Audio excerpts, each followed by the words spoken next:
Today on Exposed. We have you, Samuel Leeds. It was shaped as a tip. It's actually a physical person making you or bribing you to some extent to give up information. Shit! That was horrible.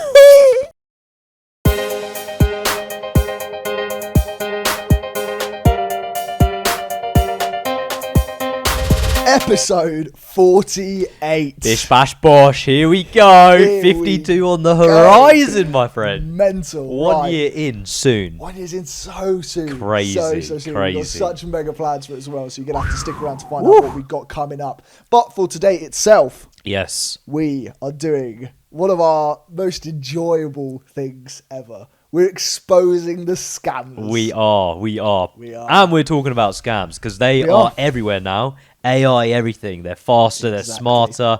How can you tell what is a scam and what isn't? Certainly. We're not only bringing magnifying glass to the people, but the scams that you might find as a small business and so much more. Speaking of scams, let's get stuck in, my friend. Do you know what? Let's kick off with a workplace story, Let's shall do it. We are looking for the funniest, wildest scams possible. Right. You know what? I'm going to kick us off. Are you You ready? going? Yeah? The chargeback fired. Here we go. Okay. Customer walks into the shop. Hi, I need to dispute a charge on my card. It's from a nail salon, but I never got any service there. The person behind the desk, all right, ma'am, let me pull up your account. After going through some security stuff, I can see that this is the third charge that this woman's disputed in the last 6 months. Oh. She says, can you confirm the date of the transaction? The customer says, oh, it was here. I wasn't even there. I've been completely scammed. This woman behind the desk. The salon was named this. Is that correct? And she was like, yes, that's the one. Total fraud. More than a little suspicious, I decided to put the customer on hold while I looked up the company's website. It seemed legit, and they've even got a link to their Instagram page. I thought maybe I'll have a look at the first 10 images or so just to see if I see anything weird or suspicious. And then I see something that sparks my interest. She sees a woman there. She goes back on the phone. She goes, I need to just keep you on hold for a few more seconds. I'm just checking a few things, such as the Instagram page. Right, yeah. And the customer says nothing. So she goes, if you look at the 9th image posted, you'll see the caption says, thanks very much to the customer's name for trusting us with this design. These are some gorgeously pink nails, by the way, and posts a reel of pictures with this customer with her nails done. There was another pause from the customer. If we were to contact the nail salon about this dispute, what do you think they would give us? Click. At the end of the phone call. Mad. I can imagine the amount of people who do try these, like 100%, banking. yeah. Oh, it's absolute fraud, all this sort of crap. Yeah. Well, Mental. because they know they can get the money quite easily, usually, anyway. I saw another one the other day on Instagram. This girl had gone to like a nail salon. A guy was doing her nails. Yeah. And she was there like, oh, so you're giving me this for free, are you? And the guy halfway through, he like takes a video of himself. He was like, no, why would I give this to you for free? She's like, oh, well, men always pay for my nails. I just didn't have a guy paying for my nails today. So are you able to charge us yourself? He was like, what are you talking about? Like, So the entitlement of some entitled, people is just bizarre. Crazy. Absolutely bizarre. Right. Miners in jail. Dun, dun, dun. It was about 10 a.m. when I had returned from a run. Yeah. My wife and I took the kids into daycare, and for the first time in 15 months, I was alone. Okay. I ran and played that loud music when I got back. I texted my wife to see how much to move over to our joint account in terms of money. Anyway, I made my protein shake. I continued to dance naked in the house. Don't know why he's preferenced this, by the way. Anyway, my wife called me. She was frantic. She asked, are you okay? Did you get hurt? I could hear her crying, and I replied with, yeah, I'm fine. I was on a really long run. What do you mean? Well, I only ran 3 miles down the tracks and back. Didn't get hurt. Okay, whatever. She goes, I didn't know that something happened. And he was like, what are you on about? She was like, apparently the car. He's like, what do you mean about the car? The car's in the driveway. She was like, are you in jail? I was like, no, I'm not in jail. Everything's fine, babe. Turns out, early morning, a man called his grandmother, scamming her, saying that he had hit a pregnant lady and needed to instantly wire £10,000 to get him out of jail. Because he was currently in bail. Not in bail, in jail, but needed to get bailed out. And apparently the whole thing was like written out perfectly, how he hit the car, he was distracted on the phone, he's going to get in huge trouble, everything like that. There was massive evidence.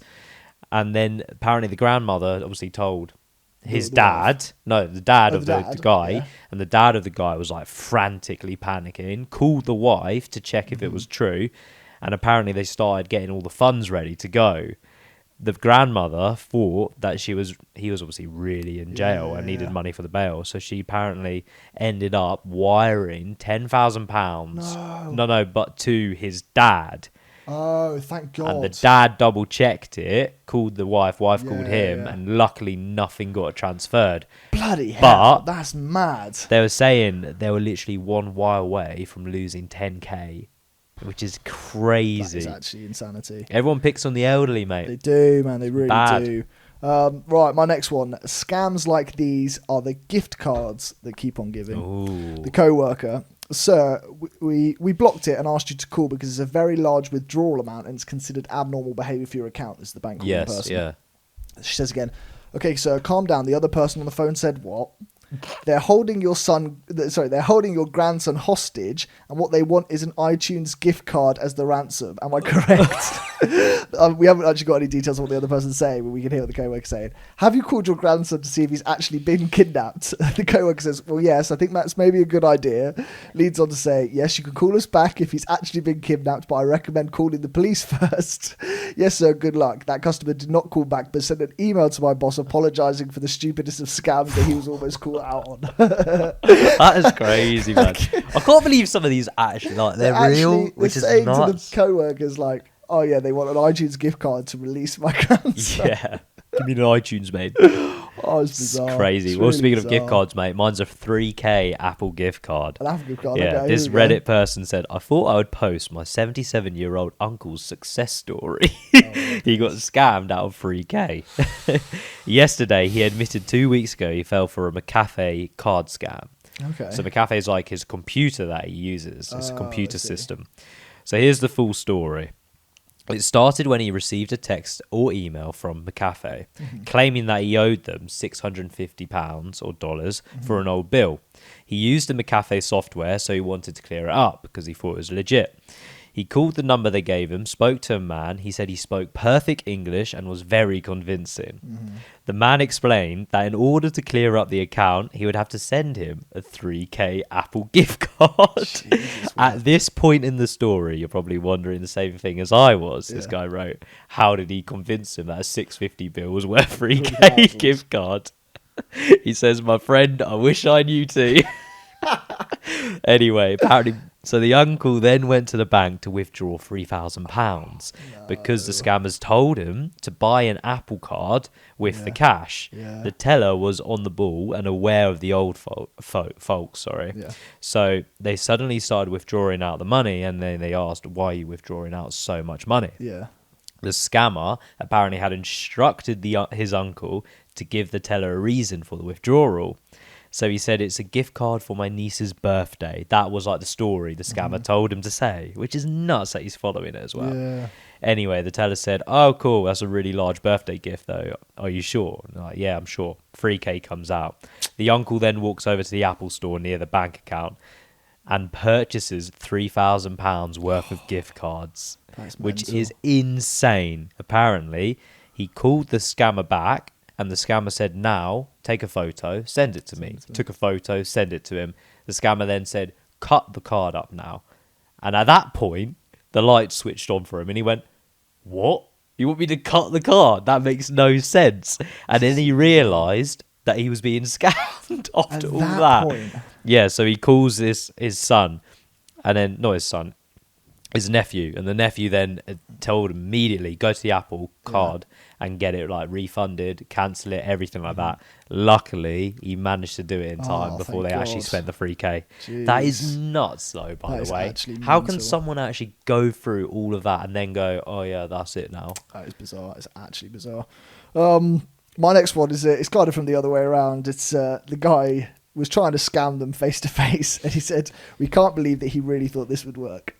So a customer carries a microwave up to the returns desk of Curry's. The customer says, "This microwave doesn't work. Give me my money back." The manager, "Can I see the receipt?" The customer, "I don't have it." Manager looks at the microwave. "Do you at least have the box that it came in?" The customer, "I threw it away." The manager says, This microwave has no box, actually no cord in the back of it, and you have no receipt. Also, then he picks it up, it's very light. It might as well have been a plastic shell. Well, in fact, do you mind if you just look at this? She turns around the computer to show the display model that was stolen half an hour ago by a different customer, matching this microwave that he's got in his hand. The customer made a dash for the exit, and the man just stood there holding this sort of like fake microwave in his hand, going, I can't believe they tried to return it the same day. I was like, well, I read that. You got to just be like, that is hilarious, isn't it? That's no nuts, cord. by the It's way. just the shell of the microwave. They The do guy try. Give them the effort for trying. Well done, mate. Well done. Hats off to them. I've got another one. It's an Yeah. EE fake reward. Okay. So recently, this guy received a text from what he thought was EE telling him that he had 2 days to use his reward points. He followed the link that was in the text. It took him a while, but eventually he got onto the website. There was a selection of different items that could be retrieved from his reward. And on there, he selected the iPad because he needed one. He had to put in his full name, address, and card information to receive it. The website said he would only pay 79p for the delivery. Apparently, he plugged in all the details, and he only realised weeks later that he hadn't received the gift. He went back to check his bank account. Thankfully, nothing had been taken out, but he forgot and only realised weeks later when he didn't get the iPad. So he cancelled everything, all his cards on the bank machines. But it's insane, mate. How people can be so naive sometimes. I know, it's bizarre, isn't it? This is another one which I've actually seen this scam a bunch of times in terms of like social media and stuff. When they have a record, just not the record they're claiming. When I was a cashier, there was an older lady who would regularly shop at our store and always made the same demand. Customer, I want my military discount. The cashier, oh, of course, can I see some military ID? The customer, I shouldn't have to present that. You should know by now I deserve my military discount. Basically, she would demand this every single time. Despite not having any proof of being a veteran that was required, she would always try to find a new employee to kind of like worm her way in. So this manager decided to walk over. Ma'am, we've told you several times now you need a military ID to get the military discount. I find it hard to believe that you've forgotten that for the 10th time that you've been in here. This woman starts cursing, storming out, saying that sometimes she gets it, sometimes she doesn't. She should just always get it. And years later, she's no longer working there, but she's shopping and guess who's at the register arguing with another cashier. Looks absolutely confused and anxious. And the customer spots me and goes, hey, you work here. Tell them about my discount to this manager. She goes, I guess she recognised me from before, but forgot who I was. I took this opportunity to say what I wanted without fear of getting in trouble. She then goes, ma'am, leave the poor cashier alone. If you really fought for this country the way you fight for this discount, you'd be able to show some proof of that by now. And so, That's good. No, it's crazy, mate. loads There's of people so many doing this sort of Karens like out there. false military thing as well. It's just Nuts. horrific. They wear like stolen valor, isn't it? Yeah, It's like, yeah. it's Same horrible. as like NHS workers and stuff Yeah, like that yeah. over here. Blue light cards. Crazy. But my one is all about a contractor. Okay. This guy hired a contractor in June 2022 for a job that was quoted at £24,000. Okay. The contractor was the same age as my husband and I. We got along really well. His wife was in the same field as me as well. We hung out a few times and we got to get really close as friends. Anyway, we had very similar stories, very similar backgrounds. It almost felt too perfect. Well, now it's been 14 months. The job's not done and he's blocked all of our calls. I've given him 90% of a job that ended up costing £38,000. Crazy, some of these labour It's costs. insane. He would ask me for small amounts and we'd send him money via Zella, sometimes checks, and like dumb people in cash in hand as well. We saved for 3 years working 2 jobs each to pay for this. I can't believe how badly I got taken advantage of. Heart-wrenching. It's That is actually insane, brutal. man. The amount of times that this is associated with like crazy. certain labouring stuff, it's very Yeah. very, There's also very like peculiar. those love swindlers as well. You see them all the time. They You take do, so you much do. money out of them, building a bit of a friendship. For sure. Right, my last one. This one's more of like a different angle from the scamming as well. Not so much scamming someone, but trying to scam something past the boss. I got a call from a co-worker at the store's office phone. Co-worker said, I can't come into my shift today, I'm sick. I say, oh no, what have you got? She goes, I was working with this other co-worker yesterday and she was sick, so I've got whatever she's got. Me, confused for a second, she said, she wasn't sick yesterday, she just has hay fever. The co-worker's apparently silent, she was silent. The co-worker goes, yeah, I've got that. She just goes, okay, you can bring in a doctor's note showing me that you've now got hay fever all of a sudden, or I'll see you at 4 p.m. At 4 p.m, the employee walks in and starts her shift. called out big time. Said she was sick and it was hating. That's hilarious. Oh, mental. Right, I've got one now. Go on. Scammer tried to blackmail me with nudes. Oh, God. So I've got all the texts here. Hey, Jeez. listen to this. Okay. Hey, I have your nudes and everything needed to ruin your life. I have screenshots of all your followers' tags and the comments on your posts. I can send this nude to everyone in the whole of Mitsubishi. Was that who you work for, probably? I don't even know. Anyway, they said, I'm going to make it go viral. It'll be on US News, everything like that. I'm sending it to US females, males on your Instagram list, Facebook list, and to all your teammates and the whole of USA and your family. Only if you refuse to cooperate. All you have to do is cooperate with me, and I will not expose you. If you block me, I'll ruin your life and your whole career and everything you've worked for. So just cooperate with me and do whatever I ask. Yeah. This guy goes, okay, what do I need to do? Says, are you ready to cooperate with me or I ruin your life? He said, yes. 1 second. He said, 1 sec. The scammer. Let me send it to 50 females right now, show you a screenshot of it so that you know I'm deadly serious about this. Yeah. Maybe you would know I'm serious about this. Again, says Yeah. it. The least I can do is 1,500 and we're done. Uh-huh. Done deal, yeah? Yeah. He goes, yes, please, send a screenshot. Hey, look here. Don't let me change my mind on you and you're going to regret this. Just pay me 1,500 and we're done. Yeah. Start sending in the screenshots. This old guy, yeah? Oh, what the heck? He goes, I'm so scared. Yeah. Anyway, he's then realised it's not him. So this guy's still replying. He's got some random dude that sent him some random ass dude as well. Anyway, this guy's like, your family's going to be ashamed, blah, blah, blah. He goes, how do I send the money? He goes, Cash App, gift card, PayPal, blah, blah, blah. Yeah. He goes, can I see the nudes so I know what you're talking about? Yeah. He starts sending nudes. And he goes, oh yeah, I'm so jacked. Look how large my dick is. He goes, now are you ready to cooperate or I expose you? Anyway, and then this guy started saying, like, sending breaking news, showing what would happen. Anyway, this guy turns around and goes, that's not me, mate. The scammer just went, really? What the Oh, it's so funny. It goes on, mate. It just keeps going on. And apparently the guy who's talking to was like an agent. Oh, He got in so much trouble. shit. He tried to re-blackmail him back, go, now you owe me 1,500. Oh, that's so funny. Hilarious, mate. Oh my god! Oh, there's I a load find of people that that have been so scammed funny. out there, but like, there's some class stories in there. There are. If you have been scammed, let us know. We want to know like the stories in the comments below. Right. Speaking of scams. Speaking of our favourite scam, shall we do our little scratchy of the day? Yeah, we shall. I'll kick Right. us off, It's right? been a while since I win as well. It's been, yeah, it feels like it. It really does, doesn't it? Shall we go first? Yeah. Alright. So I've got a 100, Oh, a 1,000, Oh. a £4, a £40, a £2, I like a that. £4, Well, I like that as well. 100,000, No, 100,000, and 5,000. And I didn't get the lotto guy. I got a ring. shit. Right, mine. Absolute arse, mate. 100,000, 100,000, 1,000, 10, 100, 5,000, £5, Come on. £5, Come on. £20. But 1,000! Actually, yeah. Finally! Hey, I'll take a £1. We take a It's win. been a while, but we'll take it. There have we a little go. cheeky win here and there. Cut our losses. So I don't think 50-50 is too bad of a scam. On the scratches today. It's all right. Well, before we get into the bits about our scamming protections, probabilities, and stories, we should have a little say to our paid partnership, BetterHelp.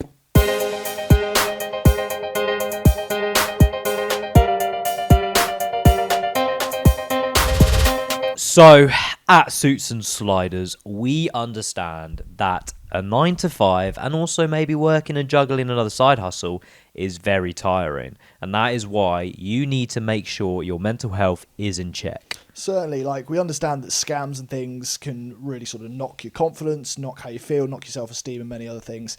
And there's times like that when running a business as well, which is really important to keep focused, to keep positive, and that's where therapy comes into it. And BetterHelp is an outstanding service which offers very easy, comfortable, accessible therapy to anybody from the comfort of your own home.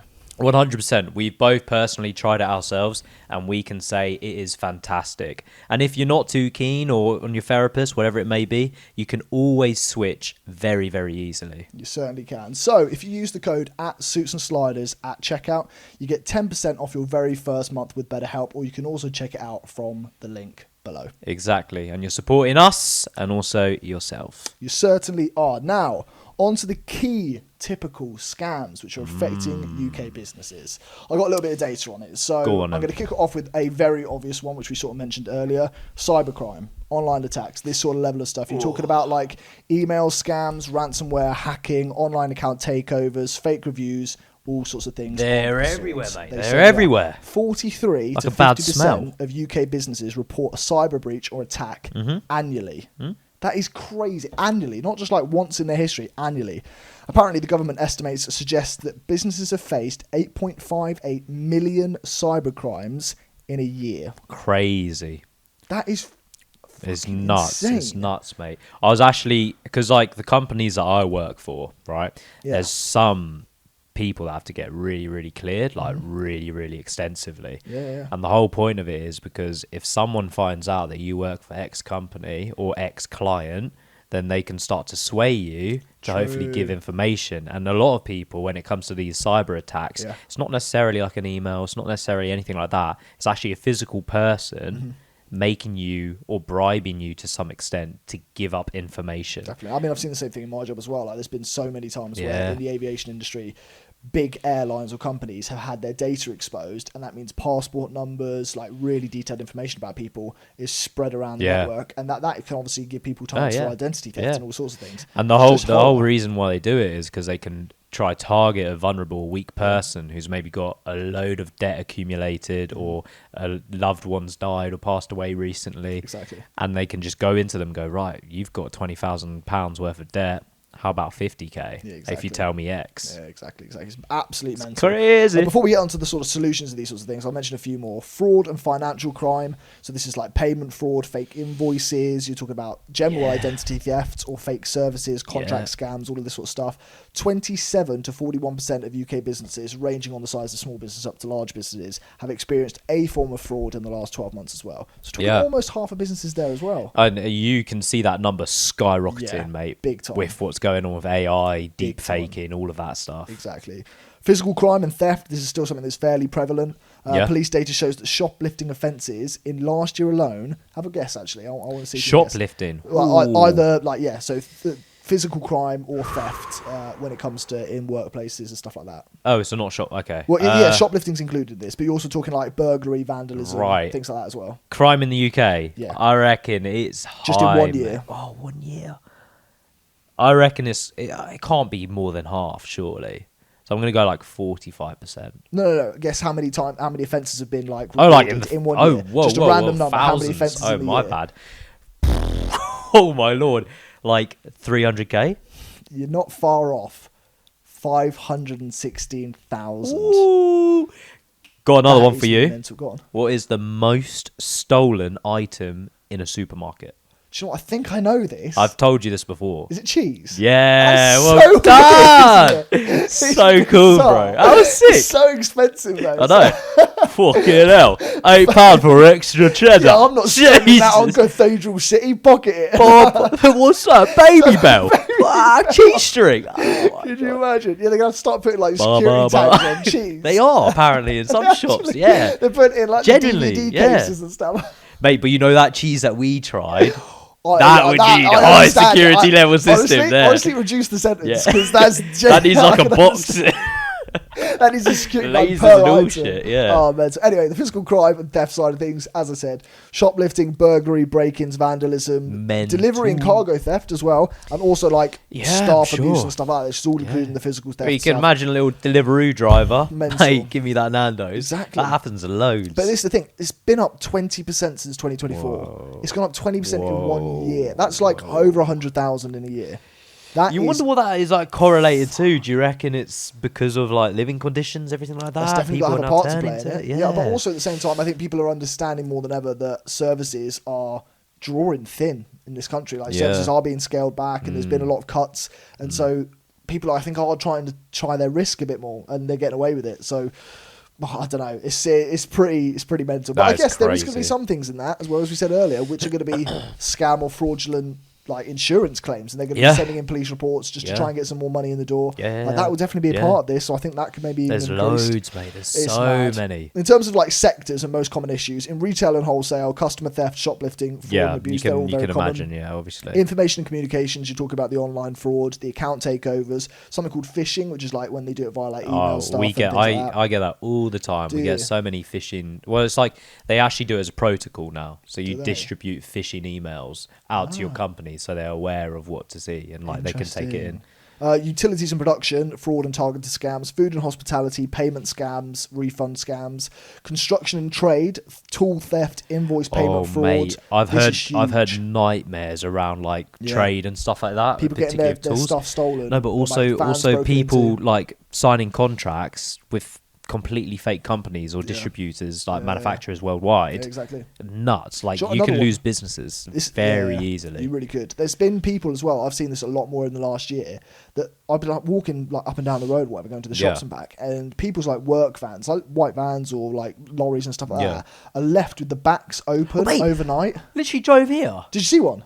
DPD. Yeah, exactly. Just like a truck, just open. Yeah, I don't know why. Has it been there for a while or not? Well, probably that one has been. The reason why they're doing this though is similar to like lorry drivers do this when they're parked on the side of the road. They leave the back of their like vans open. Main reason being is because if people try to steal from them, they don't want the damage to the actual vehicle itself. So they choose to take all their tools out, leave the back doors open or the side doors open, so that if somebody's like walking past and they look inside, they'll know that there's no tools in there, so they don't damage the vehicle itself. That's why they're starting to do it. So they do it to also like stop them from causing damage to the vehicle, to try and steal tools and stuff, because people know how valuable they are. Yeah, this is the reason why. This one looked full that I drove past, I'm pretty sure. Well, that's just mental. Yeah. Like, no, usually people open the back of their like van doors so they've got proof that there's nothing in the cars. Fair. So yes, it opens up the car to potentially being like hot wild and stolen. However, sometimes the tools. Most of the big companies have trackers and stuff in their cars. So yeah, that's the big thing in construction and trade. And finally, agriculture and rural. This is a mad one as well. Yeah, this is huge. Rural crime, retail theft, damage to like farm shops, facilities. Huge.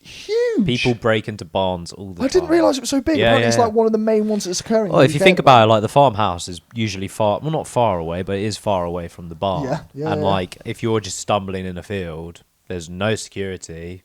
Like a light comes on, but no one's going to see you. Yeah. I mean, people they leave like tractors out or like quad bikes and JCBs, stuff like that. And all sorts. They are mega money as well. I was watching like Jeremy Clarkson's farm, and he's saying like hundreds of thousands of pounds on like a digger. Crazy, and stuff. mate. Like, wow. And you're guaranteed to find like fuel or something at least, and that can be utilised. Anything, Mental. Crazy stuff. Anyway, a couple of ways to like sort of get around it. Protect yourself, protect well, yourself. I've got things to protect businesses. Start with the protections. Obviously, when it comes to farms and stuff, just get a security guard or bolt it up, you know what I mean? Get dog. Yeah. Just get a speaker. Anyway. Oh, man. First things first is to lock down access.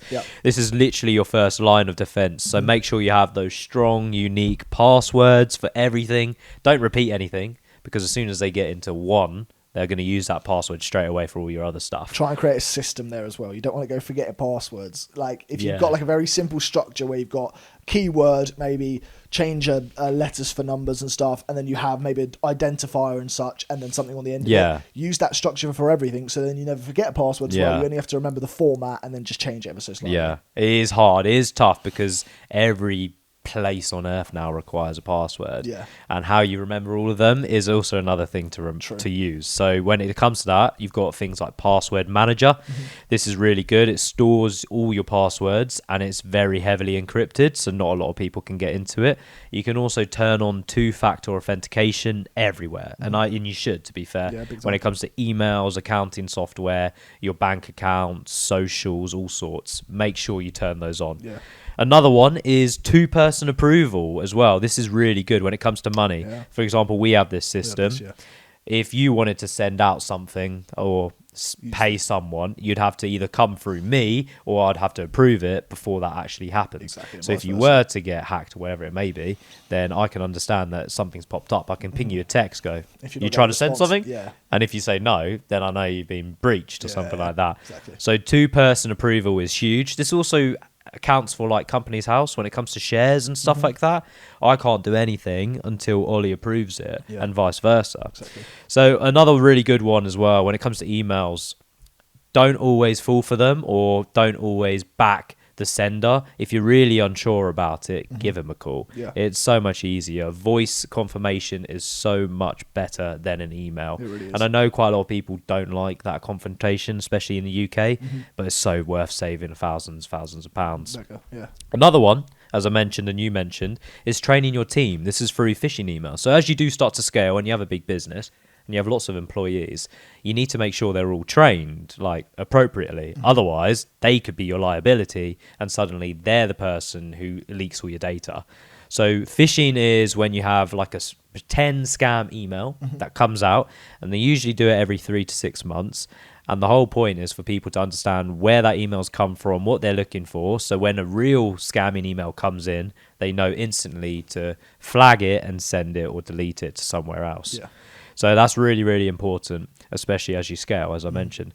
Another one is separate admin access. Now, a lot of kind of applications that we use nowadays do have this. I mean, Meta, for example, recently they actually implemented this, didn't they? And we struggled to get on to shout a shared account. But the whole point is, if I was to get hacked or whatever it may be, I've got my own password, my own authentication to get through.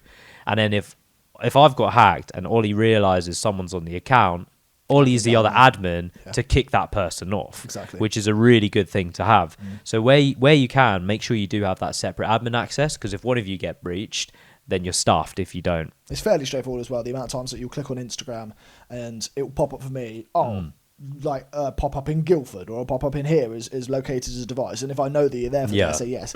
If it pops up and say, right, somebody's in Madagascar trying to get into your Facebook, I might go, Vietnam. Jay, you ain't on holiday, are you, mate? And you're go, no, okay. You're in Vietnam. We filmed a pod last night.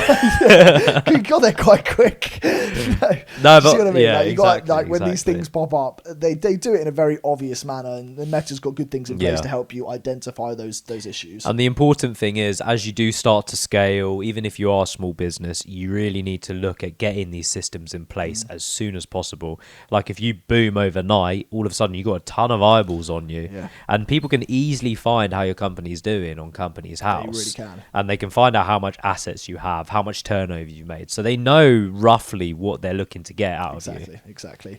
And that kind of brings us on for our question of the week. So have you ever been scammed or gotten very close? Have I ever been scammed? You know what, I don't think nothing comes to memory, right? But I'm pretty sure I bought something that hasn't been what I thought it would be, whether it's sizing issues or stains or what it may be, but like nothing major. I mean, the one that I did say earlier on in one of our other pods was my girlfriend. Yes. When she bought a Dyson Airwrap on Vinted. Yeah.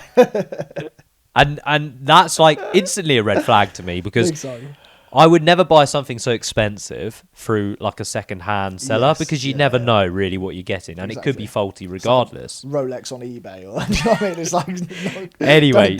So she got this Dyson Airwrap for like 200 quid, and I think retail price like 600 or 400. I don't know what it may be. Anyway, she spends 200 quid on this thing, and it doesn't work. It doesn't do the job. It starts smoking. Like the technology's bad. People have like reported this to like blow up and stuff like that. All the fake ones. It's like really dangerous. Yeah, like here. Oh, It's man, nuts. it Anyway, scares the shit I'm out of surprised me. her hair's still there, to be honest. It's not like burnt off. But yeah, she eventually found out it was like faulty. Yeah. Pings the vinted person back going, this isn't like real. This is a scam. And obviously they play dumb or whatever. But because it's been too long, they Yeah. get away with it. And Do you vinted know what the aren't time is on able to do Vinted? it. Hmm? I wonder what the timing is on Vinted to try and... I don't know, Works but I think claims. because she's used it like once or twice to try and make it work, and then this guy can just delete his account and piss Yeah. off. It's not like they can do anything or That's a track good him point. down. That's a good point. So yeah, always be careful with those things, like the eBays, the Facebook markets, the Vinteds. Unless it's probably clothes or furniture, like small furniture, you might be okay. Yeah. Anything else when it comes to like expensive stuff, I wouldn't even bother. No, I fully agree. What about Fully yourself? agree. You got anything? Well, I do have one. Yeah, I was What- gonna what were you say you are definitely the person to have one. Any of my What the mates. fuck's that supposed to No, mean? because when you were younger, you've told me stories about you like delving into these like scammers and like artists. Like you told me about, I think it was Imangadzi back in the day. You're like, this guy's sick. Watch him. Exactly. And then Ty like, Lopez. yeah. So I reckon out of all my mates, you're definitely someone who's bought a faulty product or something like that. Well, it's interesting. As a part of me that agrees with you, Yeah. I get quote unquote like bewildered by the When you were younger, for sure. the statement I wouldn't of say now. falsity and stuff like that. Yeah. A little bit now. Really? I'd say a lot less now, but I'd say it was You get not like too emotional with you, like, it's oh my not, god, it's not too much in the past in terms of when I would start to fall for this shit. But actually, I'm gonna pause on my full response. Okay. Because we do have a segment planned for today. Right. And so I've Oh. decided to really kind of Hone in blow on this first. issue up big Okay. time. So Interesting. I'm going to introduce it. We have got an absolute stormer. An of a absolute segment. belter. An absolute belter. And She's this is a a brand new belter. exclusive segment for you on episode 48. We are going to get into Exposed. Yeah, let's do it. Let's go. Let's expose.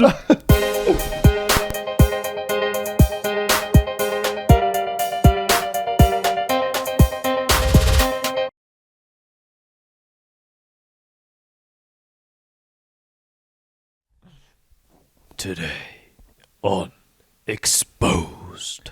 We have you, Samuel Leeds. Dun dun Right. dun. Go on then. Let's hear So- about him. First of all, I'm going to use the word allegedly. Yeah, whoa. Before, Let's- you're let's- right. let's we need to be disclaim careful. ourselves here. We're not going to get sued like Logan Paul. You would do that. Yeah, and stuff like that. So we've got to be careful. Exactly. Allegedly, Samuel's been potentially. exactly. So good old Sammy boy. He does call out haters on his YouTube channel. He does Okay. debate with them. So we may hear something from this as well. And I know that there'll be a fine tooth comb taken to everything I say. Nevertheless, everything I'm going to say, I have done extensive research on. I have got factual information to back it up. Which, if anybody ever has any questions, feel free to get in the comments below. Ask for where we found things. I'd be more than happy to let you know so you can do the research yourself. And I'll also direct you towards where you can find this information for yourself so that this isn't just a matter of opinion. There we go. It's a matter of fact. Nevertheless, let's just Not get into necessarily a matter of fact. it. Allegedly. Allegedly. A matter of... This is publicly criticised information that he has found. It is. On the internet. It is. Right. I'm just backing you up here, Thanks, mate. bro. 5 years ago, and I've actually got information. This is 100% fact. 5 years ago, during COVID, I was sat there, didn't have my job going on at the time. Yeah. I was in a bit of a low point. Oh, yeah, Probably I can't needed a bit believe of better it was help and 5 stuff years to pull ago. myself out of where I was. Well, hold on, And, 5 yeah, years 5 ago, years mate. ago, That's fucking nuts. which bro. is mental.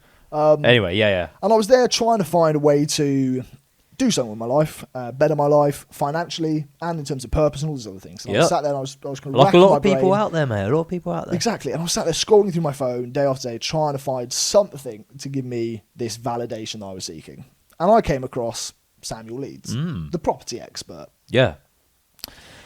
And what I was seeing was this guy who was quite engaging. He was very sort of relatable in a way that wasn't to say, like a bit like Ricky Gervais. Ricky Gervais is funny in the way that he can go, I'm a millionaire, but you find his comedy funny, you find his humour funny, and you find him quite a relatable aspect to person, even though he jokes about being a millionaire. Well, same thing was going with this guy. I mean, a lot of fake gurus are very, very good at talking to public. Exactly. And I've got to I can explain as to why he is, shortly. Okay. Oh. Anyway, I was directed to sort of message him and engage in a bunch of his call to action videos, and I did so.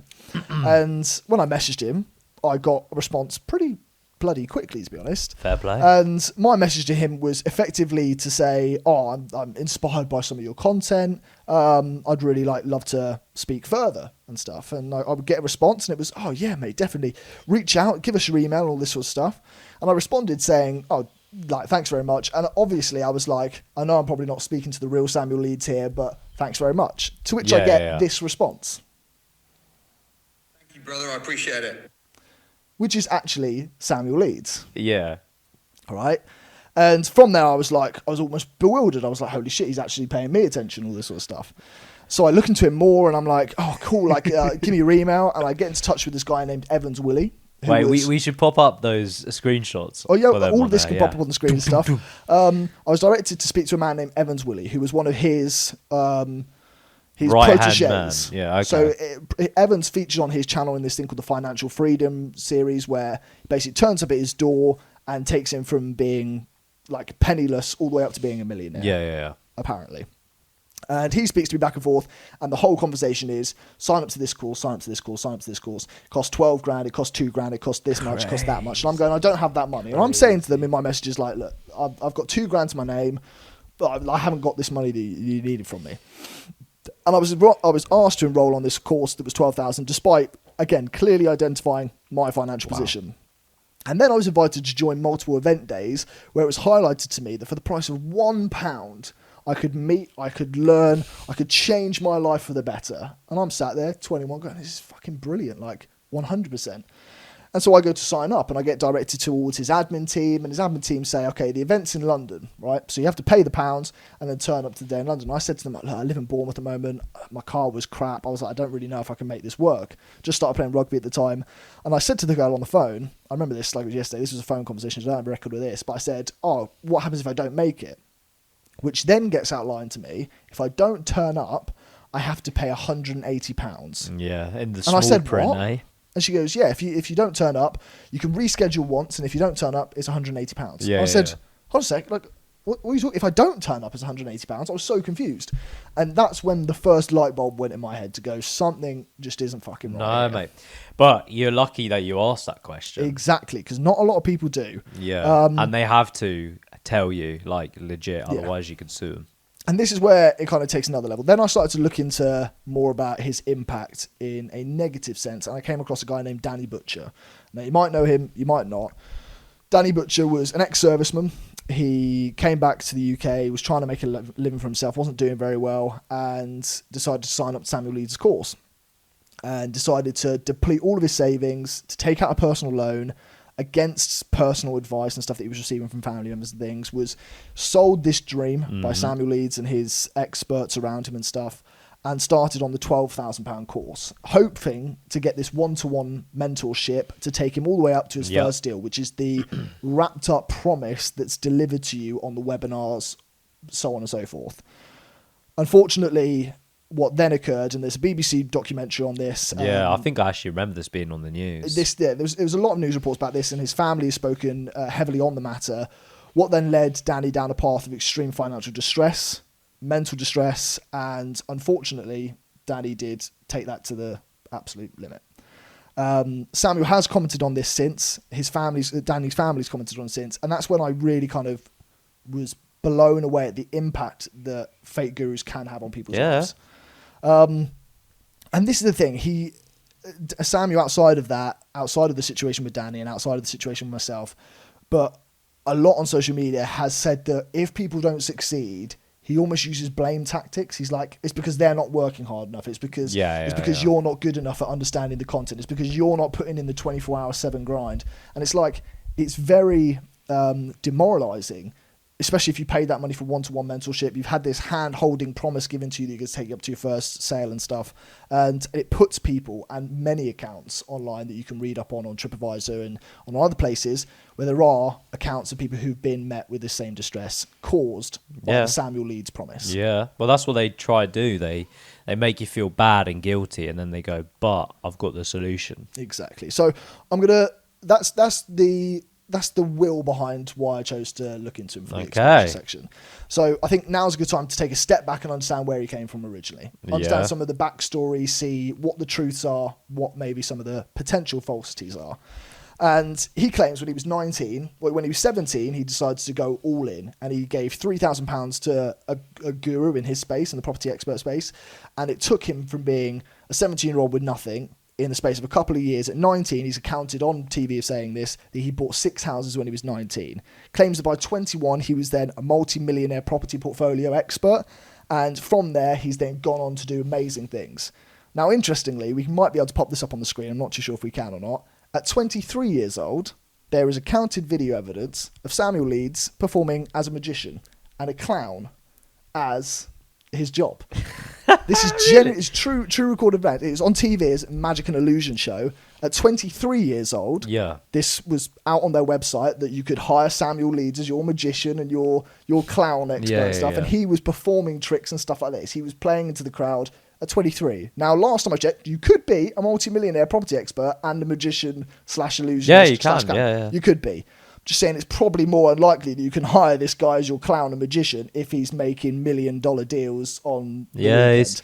So it starts to raise some questions. Little hobby, isn't it? Exactly. So, I mean, the validity of whether he was doing that at the same time or not starts to bring about a bit of a question. From there, I looked into his actual earnings. Now, this is where we can start to kind of get into the nitty and gritty of it. And for the people at home who want to see where I've gained my evidence from in terms of this information, it's all on Company's House. And so I'm not going via hypocrisy here, by hysteria here. I'm just looking at where he is on Company's House, his record and his brother's record, Russell, who he's in business with in all of these accounts. So you don't hear a lot about Russell because Russell's apparently the tax expert and all this sort of stuff. And Samuel Leeds is the face of the mission, right? He's the sell artist. He's the kind of salesman, people could say snake oil salesman who sits at the front. You tend to have that tricks. Sometimes you get like the face of the business and then someone at the back is doing other background work. So the reason why I looked into this is because I wanted to figure out this man who's saying he's earning millions and millions and millions from his property portfolio, where is the recorded evidence of it potentially? And he's saying he's making like almost sort of 7 figures, 8-figure deals and stuff like that. He's now living in Dubai, this high life. There is credibility to know that he is making money. It's more of a question of as to where it came from and how it's come about. Yeah. And so looking at his registrations on Company's House as of today, which is towards the end of January. So this may have changed in the next couple of weeks. But he's got a few companies that he's now a current part of. I'm not going to mention all the dissolved ones. There's 15 companies that he's been a part of that have all got some sort of iteration around property and so on and so forth. So you've got Success World Limited, which I'm not sure about the company's directive because they had a very elusive sort of structure of what the organisation is for. But that in last year had a recorded accounts of 350,000, right? You then go on to another company called Mac Leeds, which is a development company. I've looked at the website on here. He's also one of the 2 officers and part of this company, which made 123,000 in 2024. Right? So we're still around the $500,000 mark at this stage. And that's a development company which has no ties to his personal name or his personal brand on the website itself. You've got OO Properties or OA Properties. That is 155,000, but 120,000 in potential current failings within 1 year, which means money that's owed outbound. Yeah. So it's really only sat at about 35,000 profit loss margin by the looks of things. When a financial statement says creditors amounts to failure due to within 1 year, what it means is to say all the money that this company must pay out in the next 12 months in terms of layman's terms to understand that. Then you've got Samuel Leeds Development Limited, this is where you start to see a bit more money. That's got about 2 million in the profit and loss reserves. So where the company currently sits after the last few years of profits and losses, it's about the 2 million mark now. So now we're starting to see bigger figures, but definitely not in the remit of 10, 20, 30, 50, 100 million. So this is where like questions start to pop up in my head to see what credibility he has towards the inflammatory statements of 100 million deals and making millions and millions of millions, right? Unless he's got like millions and millions of assets, but then they'd have to be off the company's housing, because this has all the details of assets and stuff, and there's nothing to show anything in the remit of hundreds of millions here. Then you've got Samuel Leeds Group Holdings Limited. This has got 150,000 in profit and loss reserves in 2024. So again, we're still sitting sort of sub 5 million at the moment, and this is where it gets really interesting. Then you've got Samuel Leeds Limited, a company that's not associated with any holdings, developments, things like that in terms of what the titles of the previous companies are. And this is where the money does jump massively, right?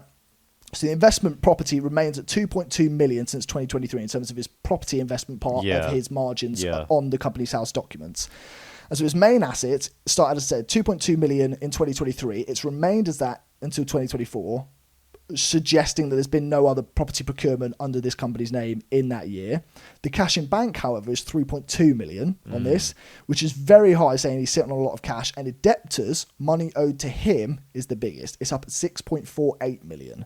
Now, this means that companies or people owe him 6.5 million, which is very significant, and it typically comes from property trade deals, loans, related company activity, or trading activity. That's what typically comes under the remit of debtors on a financial statement. And his net worth inside the company, his net assets are equal to 6.28 million. It was 6.57 million, so it's actually fallen slightly in the last year, which probably suggests that he's either paid himself, had losses, or moved money around. So this is what I just kind of wanted to get all that out there, because that's the statistical information that we have on his earnings under these property names, and company names that he's operating on. Yeah, correct. And these are the ones that are all active. I don't actually know. I want to say he's like late 30s. I want to say like 38, 39. Yeah, have a little look.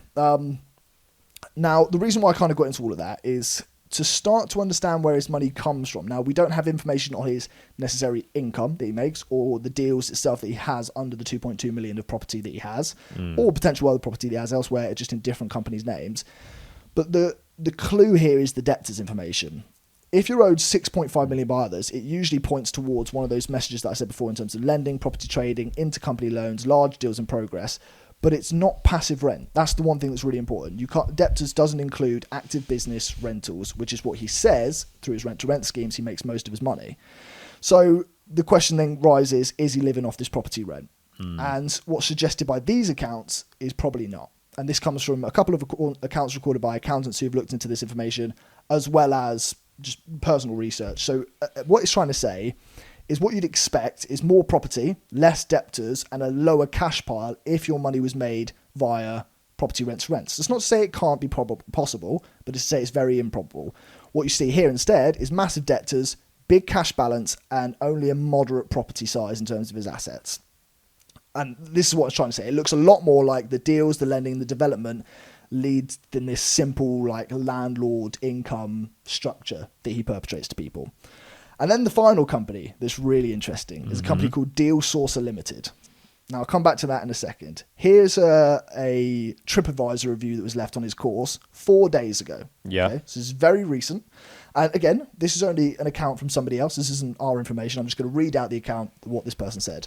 A gentleman named Tom Hodges. Samuel Leeds crash course. I paid for a weekend building wealth with property course. I paid a discounted price of £97 as seed investment, which Samuel was impulsively offering. The original price of the course was £2,000, or at least that's what he claimed.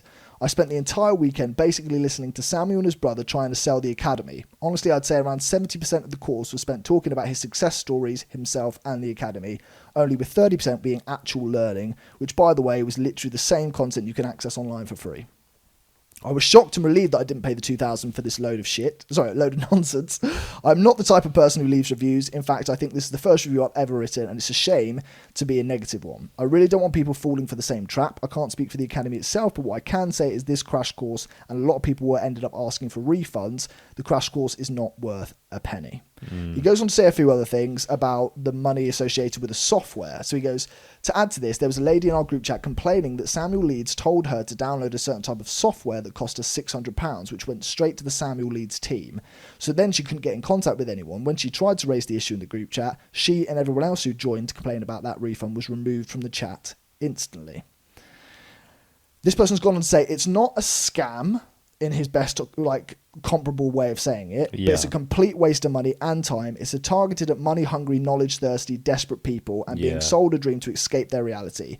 He goes on to say a few other things. But what I will say is Samuel Leeds' team replied to this. Yeah. And this is what they said. They said, "Hi, Tom. Thank you for taking the time to share your feedback. We're sorry to hear that you're disappointed about your experience on breeding wealth with money.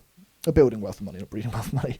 We'd like to clarify your email responded to and you've not been ignored. Refund eligibility for this is handled in line with our published terms and conditions, and a refund is not due in this case." She goes on to say a little bit about the £97, but then says, "Regarding the software you mentioned in your review, Deal Sourcer is a separate business entity and not part of Samuel Leeds Limited. It's offered on a free trial basis, but if anyone believes they have been charged unexpectedly, this would need to be raised directly with the provider of that company." They say a few more things. So they've gone to say in that statement that it's not a part of the Samuel Leeds group, but what they've very carefully mentioned is not part of Samuel Leeds Limited. Yeah. Now, the two operators and officers on Company's House Samuel for Deal Leeds. Sourcer is Samuel Luke Leeds and Russell Leeds, his brother. Yeah. So if you want to tell me or tell anybody that that's got nothing to do with Samuel, you're talking shit. It's as simple as that. Yeah. So there you go. That's the information on the companies that he's currently actively operating within. What's your sort of take so far? It seems quite like standard Yeah. for a fake guru. Like a lot of people in that space, they tend to try and exploit people who are emotional, vulnerable, and wanting out of their current situation. Mm-hmm. And that's what they really try to do with the kind of demoralizing speech, showing you the pathway, having like their role models who've done really well, which in most cases are just people that they currently pay. I'm not saying that he does that. I'm just saying in most cases, a lot of people do pay people to showboat and like kind of promote this course. Yeah. They also have a lot of bots and kind of other people that'll clip things up for them so they can push it wide and far, hopefully attract a larger audience. And then unfortunately you do get the people that do pay for the course. And I think them about, because he has, what, 15 companies, you said? There's 15 companies that he's been a part of on Company's House, of which about 8 of them, the ones that I've just mentioned, Yeah. are all the ones that are active. So the a lot of them are active in Final ones, Gazette, yeah. which means closed down by Company's House or the government, Yeah. because he's forgotten to put account reports in or Or things something like that. So a lot of the active ones, what you tend to see with a lot of businesses, if they have lots of like sister companies, if you will, they would tend to float money about somehow in Yeah. that. And from what you've just said, it seems like they almost have a scam within a scam in a way.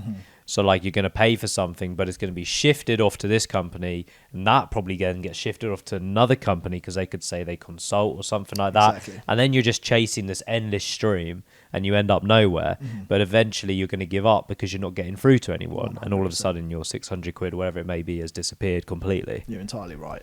To talk a little bit about the review side of it, he has a 4.8 rating on Trustpilot. Yeah. Which sounds interesting, doesn't it?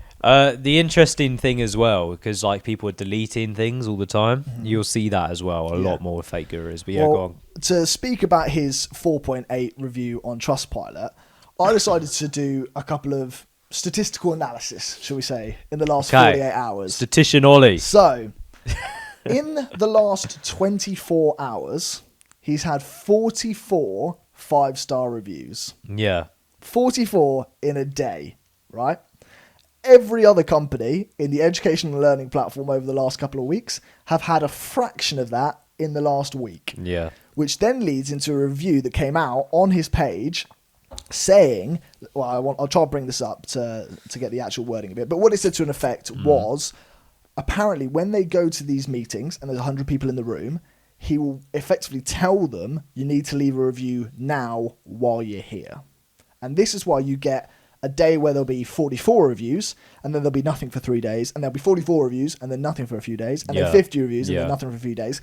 What he tends to do is during these seminars, in terms of an account by this gentleman who put a review in, he said people, while they're at the training course, get told to make a review. And so what you're seeing is a huge saturation of 5-star reviews come in one bulk, and it's diminishing the 1-star, 2-star, 3-star reviews that also come in.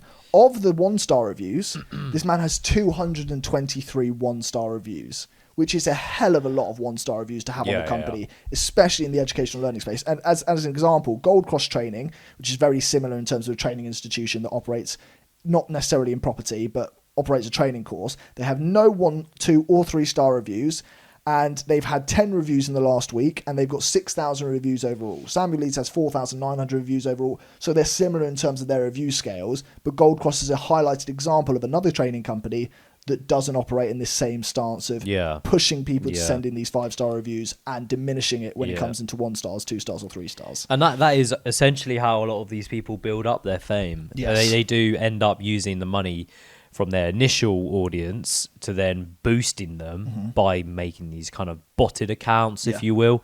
And then, as you mentioned, their trip star looks really good, their following looks good, their comments look good. If they go on a stream, all of a sudden they have 2,000 viewers that never ever leave and never goes down before that. So the reason why I mention that is because it brings on to a little bit of further investigative work I did today.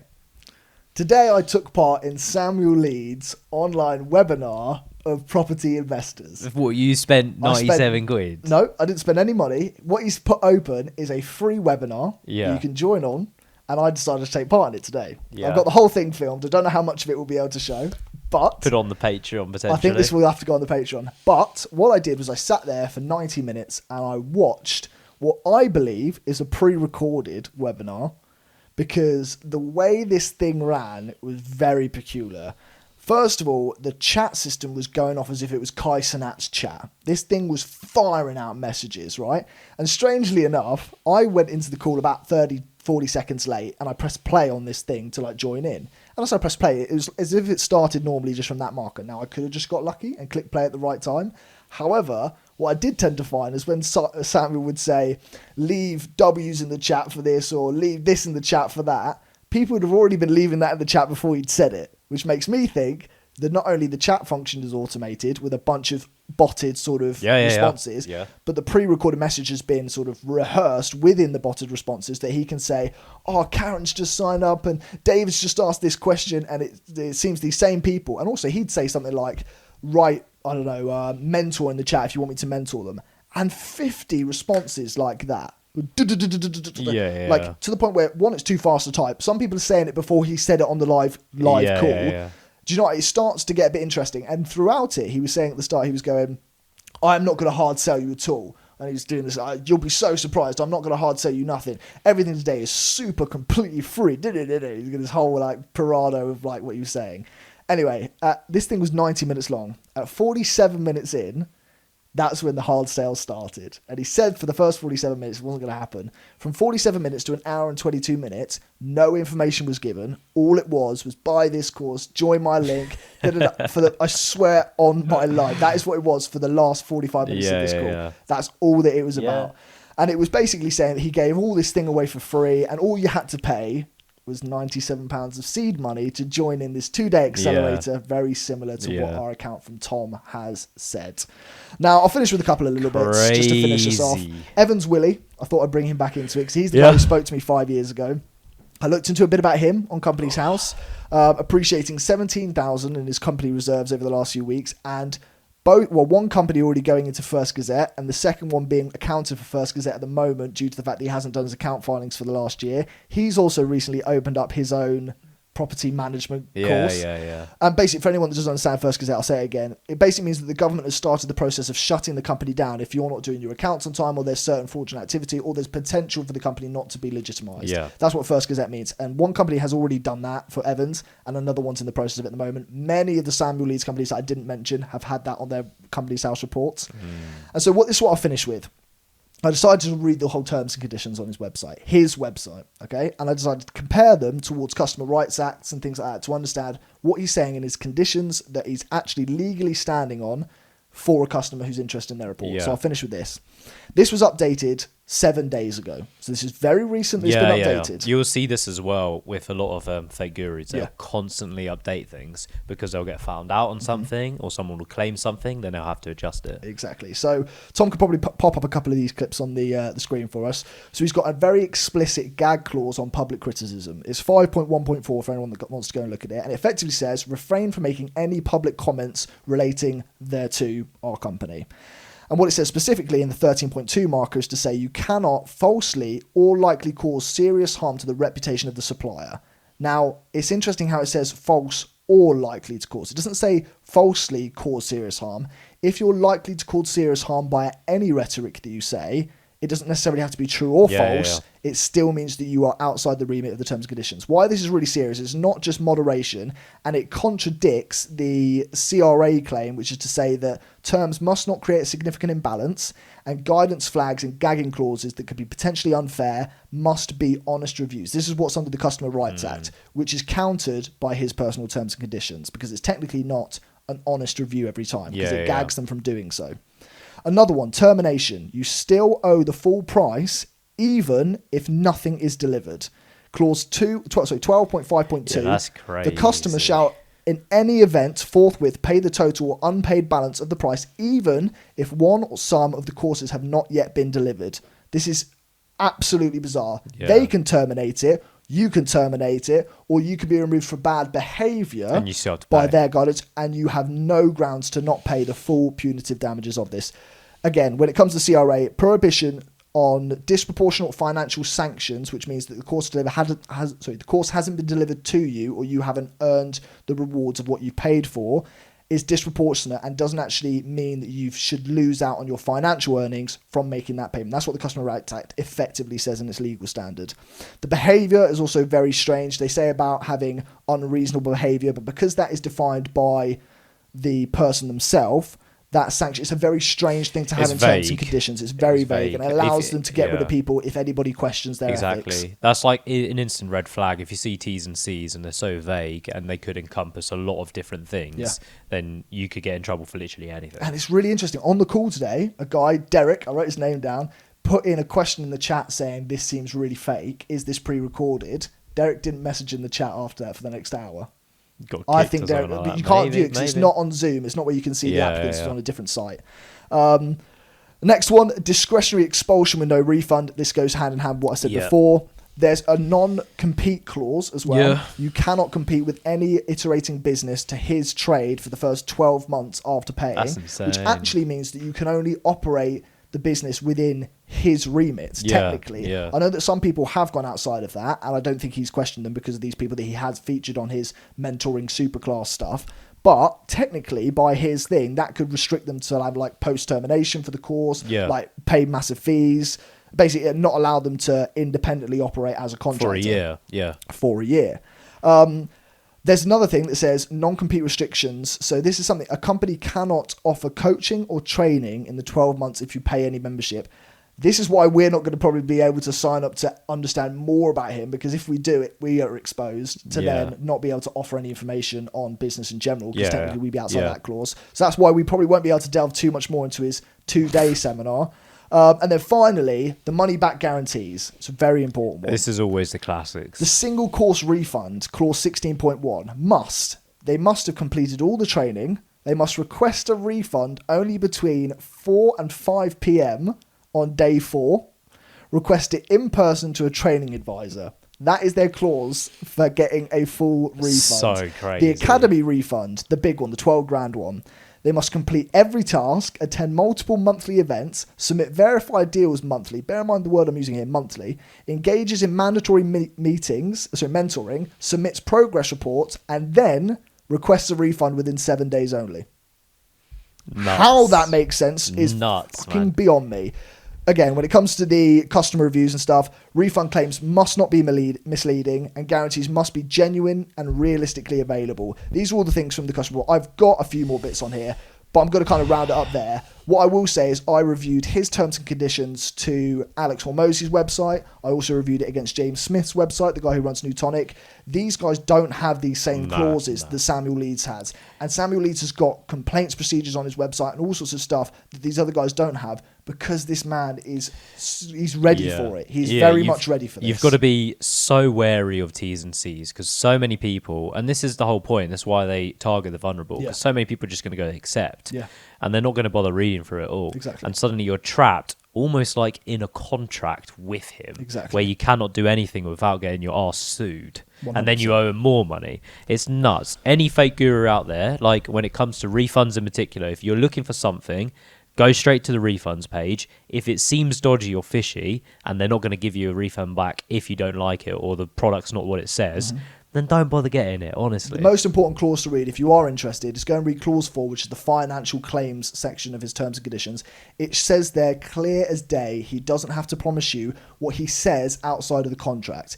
If the contract doesn't say he takes you to your first property investment, hand in hand, one-to-one mentoring, which allegedly it doesn't, he's not going to fulfill that claim. Doesn't matter if he says it in the webinar, doesn't matter if he says it on social media. Yeah. If it's not in the contract, they will not do it. And this is the clause they've got in there. So make sure you read that if you It's are mad, ever it's mad. The interested. T's and C's are all positioned just to protect him and the company, Exactly. and nothing for the customer. 100%. So that was exposed. That was huge, mate. There's a Very, bunch very of big info there. Yeah. If anybody's got any questions, let us know. Yeah. Sam, if you've got a question, let us know. Yeah, and also, if you want us to expose anyone else that you think might be potential fake gurus, then let us know. Certainly. Shall we get back into more about the scams? Let's do it. Let's do it.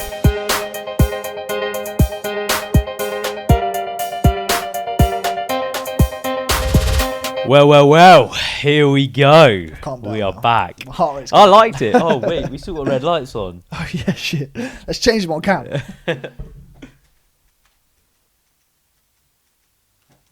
And we're back. Right, I will ask the first question. So in terms of companies' protections and things, we've already spoken about ways to sort of batten the hatches with passwords and Yeah. things. But in terms of the after effect, the insurance, the claims and such on that front, like, where are Massive, we mate. talking? Massive. Especially as you scale, you Yeah. must have insurance in place. This is your protection, basically. Like, just in case something bad does happen, God little forbid. safety net.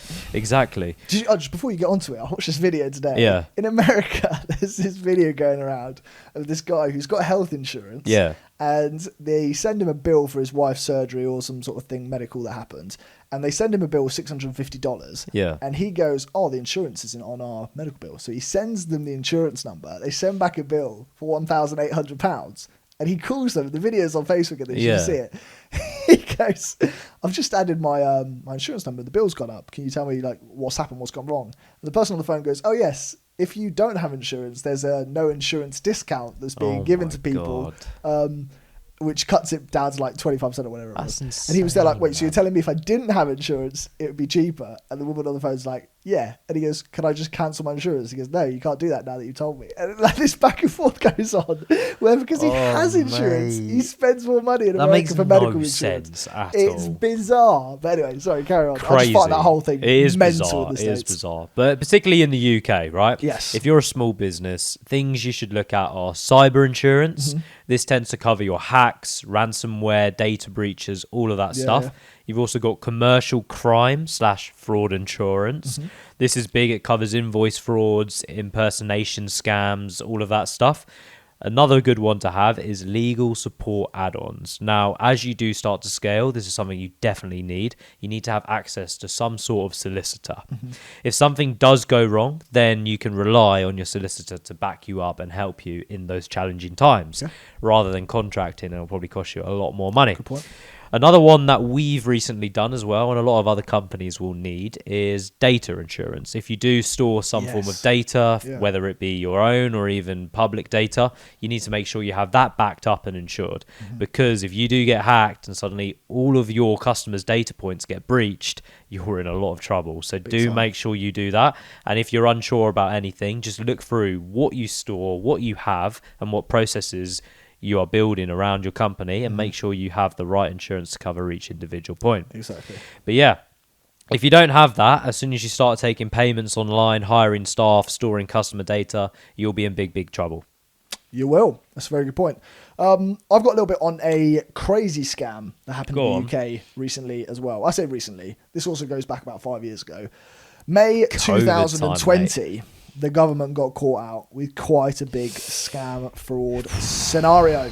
Government gets Scheme, caught out they a lot, said. you know. So, launched in May 2020 during COVID to support what was going on in COVID, government-backed loans was announced to help small businesses stay alive. Yeah. Up to £50,000 per business with 100% government guarantee, taxpayers covered losses. Yep. Right? That's an important one to know about this story. Very fast approvals, often within 24 to 48 hours, basically with the Crazy. goal to get money to struggling businesses quickly. Yeah. Now, why the fraud happened so bloody easily? The system prioritised speed over the checks. Weak initial checks, banks did minimal verification, no deep review of the accounts. There were self-certification models put in place, so businesses only had to declare the turnover if they were eligible and that they weren't in financial trouble before COVID. Bear in mind, no proof required at all. No proof required at all. Up for £50,000. Crazy. There was a rapid payout pressure. Governments pushed banks to release funds fast. Yeah. Banks were legally protected if they followed the basic rules that the government put in place. And there was very little incentive to investigate suspicious cases. Poor data sharing, also had multiple loans, fake companies, and duplicate applications start to benefit off this scheme. It's crazy. So many people open up a company just to shut it down a week later or whatever it may be. You're right. Criminals and dishonest applicants. There was fake companies created, inflated turnover figures to be able to get the higher figures that were offered, applied to multiple different banks where they didn't do cross-verification checks, stolen identities, and loans for personal use, such as like cars, property, crypto, and gambling, were what was facilitated by these loans. And then you had like the furlough scheme going on at the time, and companies were like finding employees that they haven't employed or employed like years ago, paying them off because they got money for it, which is insane. So some people at home were like, just getting money back. Nice, got salary for nothing. Exactly. The scale of the scandal, I want you to guess. What do you think the total bounce back loans issued? This isn't the fraud section. This is just how much did they issue in general. Money wise, this could be fine or not fine. Huh? This stuff necessarily isn't just the fraud sense. How much do you think they gave out with their scheme? How much I think they gave away? It's got to be like 700 million or something like that. Probably billions, to be honest, isn't it? 47 billion. That's why we're in so much debt as the country. The estimated frauds and losses within that, man. £4 to £5 billion. Potentially 10% of the loans affected. It was one of the largest fraud losses in UK history. Thankfully, what's happened since, to kind of give a bit of credit where it's not due, there's a public sector fraud authority which was created in 2023 after all this came out. There's stronger controls for future schemes that are coming through. Unfortunately, the small businesses have had to kind of rebuttal most of the impact from this, so banks have become much stricter when it comes to offering anything out. Credit schemes have been harder to get. So much paperwork's been introduced, and there's a massive suspicion on small businesses now trying to get any loans at all. So that's what's happened post this issue, which means the small businesses have really been hit the worst and affected the worst because of quite a major cock up from the government. Yeah, man, fucking hell. That's crazy. It's just really is nuts. And you think about the UK, it's in so much debt as it is. So much debt. Mental. Anyway, one hot talking point that we do need to touch upon, especially when it comes to scans, is artificial intelligence, my friend. This is becoming huge, and it'd be so interesting to see some data come out eventually when it does, around some stats around how many people get scammed or fraud from AI.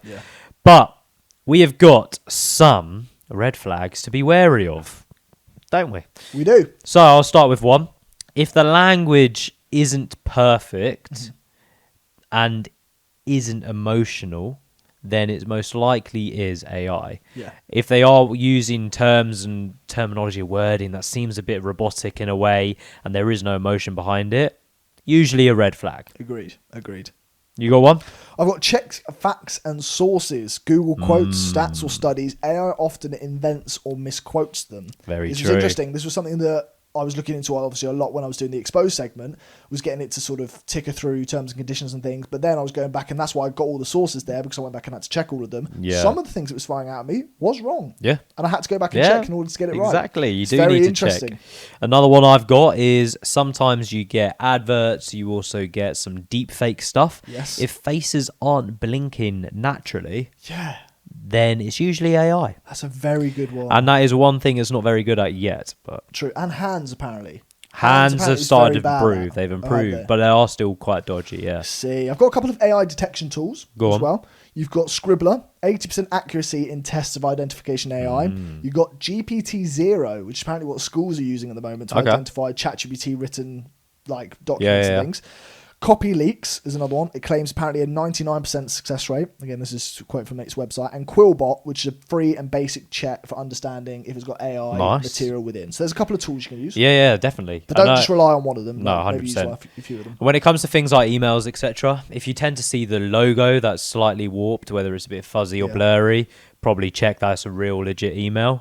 You've also got reverse image search. This can show the stock photos that they've used potentially. And if you have video testimonials and they don't exist anywhere on the website, usually is an AI website. Exactly. But speaking of tools, you also have Google reverse image search, really, really important. And you have who is domain lookup. So you can type in on who is this, or the company, whatever you have on the email, the website that it has associated to it. Check it's real, check it's legit, or check if it's AI. Interesting. Always like a really obvious one that I seem to find is when you're looking through text and it's got these weird sort of like what do you call those lines? Hyphenated lines. Hyphen, yeah. Like AI, for some reason, loves a good old hyphenation. Yeah, it does. It really does. It really if does. you see loads of hyphenations, and bullet it's points, probably something to do with AI. Yeah. Bullet points. Be careful with that as well. Exactly. And also in the UK, if you're letting ChatGPT write things for you, try to check that it's not the American spelling of stuff. That's just really stupid. Z's and S's. The amount of times there was one person who I can't remember. I was going to use it on the earliest scam things, but they'd put in a report and the question was something like, "Oh, tell me about how this made you feel in this book." I think it was like a literature exam, and the answer that this person put on the paper said, "As an AI, I can't understand feelings and emotions." That's what the AI said. And the guy just clearly hadn't read it, just funneled it straight in. I've seen some hilarious job interviews. Oh, yeah. Right, and they're like, you know, you get the AI bot, and it's basically like they read the question and it goes ding, and you got to record yourself. It's like a little box. This guy's like reading off his laptop. He goes, "I have experience in X sector. I have shown my capabilities through plug in what you have done." It's hilarious. That is brilliant. This guy's Instagram. He's also doing things like, "What do you bring to the table?" He goes, "I think I can bring some good condiments." Oh my days! It's hilarious. Right, mate. I think it's time for our final segment of the YouTube. Let's do it. A little bit of perfect purchase. Let's go.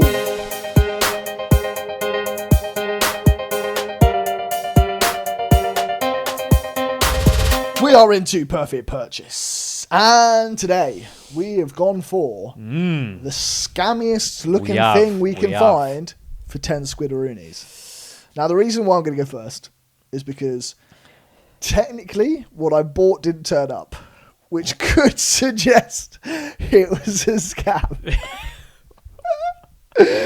This is probably like the dumbest perfect purchase ever that we've really done. is. I can't even lie. However, I have found something else. And You probably just bought a scam and never going to see that tenner again. Yeah, that's most likely what it's going to be. It was like an expensive watch, basically. Anyway, I'm not going to get into it. And so I say expensive watch. That is so it was funny. called expensive watch, and it was £10. So I don't really know how that works. Anyway, what I did buy, or what I've brought to this perfect purchase today, is a feature from one of our Sunday specials, which I think was a scam. So I'm outing it here. Okay. And then we could direct people to go and watch the original Sunday special. So I have our mega surprise mystery bag from Tesco. So Jamie and I did a mystery box episode where we looked at the mystery boxes from cheap to expensive on all the different e-commerce platforms. Everything from TikTok all the way up to an eBay box. And there were some legendary picks in there. And there were some dire ones. And so I've decided to out this on the podcast. This was £10 and it was the mega surprise bag. Hours of fun. Pull out one of Tesco's. them just to show them. Let's pull out this Frisbee. Bro, that's like... It's like 2p. It's honestly horrific. This is the clapper. Do you remember the clapper? Yeah. That was probably one of the better ones as well. You can't... No, it doesn't clap. Yeah, but it looks better. Yeah, this is a bag full of... plastic crap, to be honest with you. Some stuff I don't know what? what Actually, that reminds me of one of my other perfect purchases. That actually could be a scam as well. Go on. This thing. Oh, yeah. Do you remember? Look at the back. It looks really good on the back. Looks really good, yeah? Yeah. No cable. No cable. No nothing. Yeah. And it comes and we open it. It's not wireless. Literally just got wires everywhere. Like, you can't use it. The whole point of this perfect purchase was something to do in the summer, wasn't it? Yeah, and you have And to it plug comes it like into an this. outlet. Yeah, you can't take that off. Terrible. It's I thought it was at absolutely least terrible. battery powered or something. So we've both been scammed on the episodes before, but that was mine today. I'm afraid I Yeah. don't have anything more for you today. Right, well, but if my you want to check one- out the full mystery box, go and check out the Patreon because it's all there. There was some good pics in there. I have no clue, by the way, where you've found this watch that you're talking about. I looked quite far and Did you? extensive, and I couldn't find anything for like £10 Okay. that looked like a scam in a way. Oh, my So definitely. you scam. bought a scam. I bought I a was scam. looking for something that looked like a scam. So then I stumbled into this shop, and I was walking around, Yeah. and I had a look, and I Oh, it's like an saw actual physical shop. yeah, Okay, physical cool. shop. And I was like, oh, okay, this looks interesting. Yeah. Some smelling stuff, some candles, Yeah. some bath bombs. Uh-huh. And I see this one particular bath bomb, and it was priced £2 higher than all the rest. Okay. And the only difference Oh, God. was it was shaped as a tip.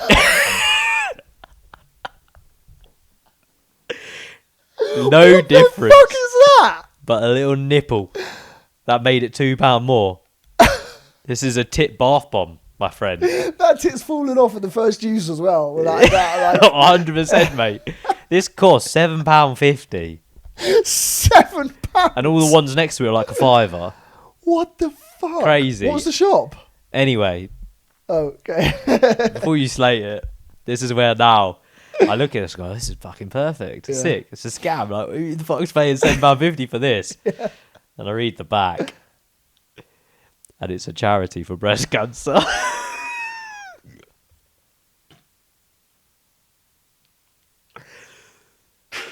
So I don't know if I could use this as my scam, but I think I have.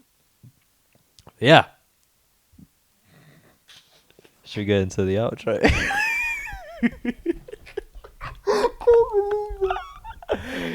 Because I gave him like that. I was like, yeah, I'll buy that. Boop. Handed it back. I was like, oh. What does it say? Whatever your age or gender, it's important to know that signs of breast cancer and what's normal for your body. And apparently, if you peel it, I'm assuming Yeah. there's like a diagram for it. I mean, now it's such a beautiful product. So yeah, so now there's actually a meaning behind it. So maybe it's not a scam. It's going to good cause. It A is. registered charity in England and Wales. Copperfield. That is honestly So it's the Copperfield. wildest thing that could have happened. Did you expect that to come out? Oh man. Right. Well, I see what you're saying. It Smells good. Face down, I get what you're saying. It's like a this, bit like what next to a on load earth? of other It bath didn't have any bombs. like branding around it. Well, it had the that, but I charity didn't stuff. read that. Yeah, I see. Wow, fair enough. No, I hear you, but that is obviously going to a great cause. They need more than £2 for each one of those products. That's So I for didn't sure. feel too bad spending £7.50 No, in the end. definitely. That's the least we could do for them right now. Right. Well, if you've been caught out for any scam products, let's. You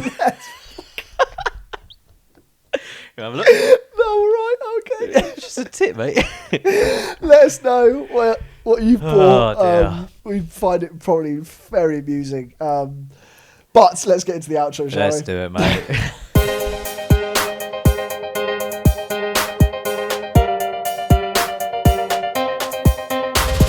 Well, what an episode there, people. Jeez. Yeah. That was episode 48. All about the scams. We had the exposed. Yeah, man. We I had the liked perfect purchase. And we had the Detective workplace Ollie stories. coming out there. We did. Pulling out all the strings. Yeah, next time we get on to expose, it'll be Jamie's turn to out Dun. one of the fake gurus or Dun, one of the dun, scams of the dun. world. Yeah, but if we get a comment or something like that, then I'll definitely do one of those instead. Definitely. And Samuel, if you're watching this because you want to watch people talk about you, then by all means invite us on. Love to have a chat, figure out some of the truths, and maybe prove me wrong. I'm open to be proved wrong. There we go. So I'm saying that as well. Everything that I've said, I'm pretty confident on. But hey, I could be wrong. Hey, so let's hi. leave that there for now. Exactly. Anyway, if you're also a fake guru and you're trembling in your boots, we're coming for you. Yes, we So be are. careful. We are. Watch your back, boy. Watch your back. Anyway, if you want to find out a little bit more about scams and stuff like that, do make sure to check out our Patreon Definitely. for £4 a month. Yeah, we've got some bits. We're really delving Yeah. into a bit more about how to protect us, a bit more on citizens' advice and psychological tactics. There So if we that go. interests you, head over there because we're tucking into. And we do have a little bit of a battle of the hosts I'm actually as buzzing well. for that. I am buzzing for that. There we go. We're not offering like 97 for a seed 2-day course. This is Yeah, £4 for a whole bloody month, mate. Look at that. It's can't do any better than Jesus. that. Gee, and you'll probably win it back on the competition. Yeah, because we run so many competitions. We give away stupid We've prizes. given away far more than what I don't we're know earning. why, but yeah. But thanks for joining. Hit that subscribe button. Hit the like button. Get in the comments. Let us know what you're thinking, what your businesses are, and where you're going in life. We'd love to know about it. Because we're soon getting into soon getting into season 2, where there's really going to be an upgrade of your involvement and ours. So make sure you share the love, spread it far and wide to people that you know. For shower. And otherwise, Toodle pip. and cheerio.